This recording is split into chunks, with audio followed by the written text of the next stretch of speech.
दिवाली खुशियों, उमंग और उल्लास का त्योहार है।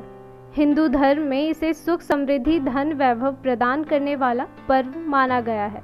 इस बार है दिवाली पर पूजन के लिए हर घर में नई गणेश लक्ष्मी की प्रतिमाएं लाई जाती हैं, लेकिन दिवाली पर भगवान गणेश और माता लक्ष्मी की मूर्तियां खरीदते समय कुछ बातों को ध्यान में रखना बेहद आवश्यक होता है।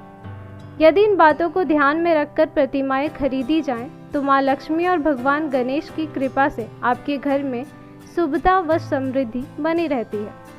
यदि आपको दिवाली के लिए लक्ष्मी गणेश की प्रतिमाएं खरीदनी है, तो धनतेरस के दिन ही खरीद लेनी चाहिए। यह तिथि अन्य चीज़ों की खरीदारी के साथ ही लक्ष्मी गणेश को घर में लाने के लिए अत्यंत शुभ मानी जाती है।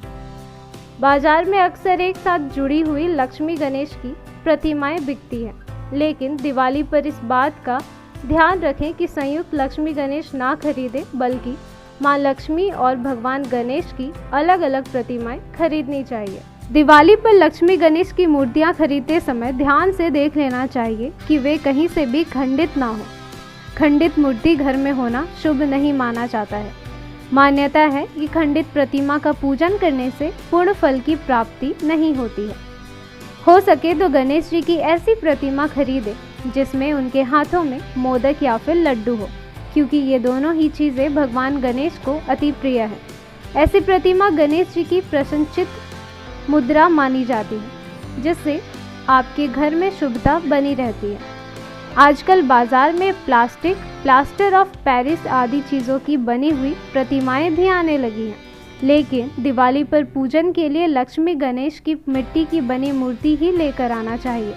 ये बहुत शुभ माना जाता है। इसके अलावा चांदी या अष्टधातु की बनी प्रतिमाओं की पूजा करना भी शुभ रहता है। दिवाली पर मां लक्ष्मी की प्रतिमा खरीदते समय ध्यान रखें कि लक्ष्मी जी खड़ी हुई मुद्रा में नहीं होनी चाहिए। सुख समृद्धि की प्राप्ति के लिए सदैव प्रसन्न चित्त और बैठी हुई मुद्रा में लक्ष्मी जी की प्रतिमा अपने घर लानी चाहिए। गणेश जी की प्रतिमा खरीदते समय इस बात का विशेष ध्यान रखें कि उनकी सुन बाईं ओर मुड़ी हुई होनी चाहिए। इसके साथ ही मूर्ति में चूहा भी होना चाहिए, क्योंकि मूषक गणेश जी का वाहन है और उन्हें बेहद प्रिय है। तो आज के लिए बस इतना ही। मिलते हैं अगले वीडियो में। धन्यवाद।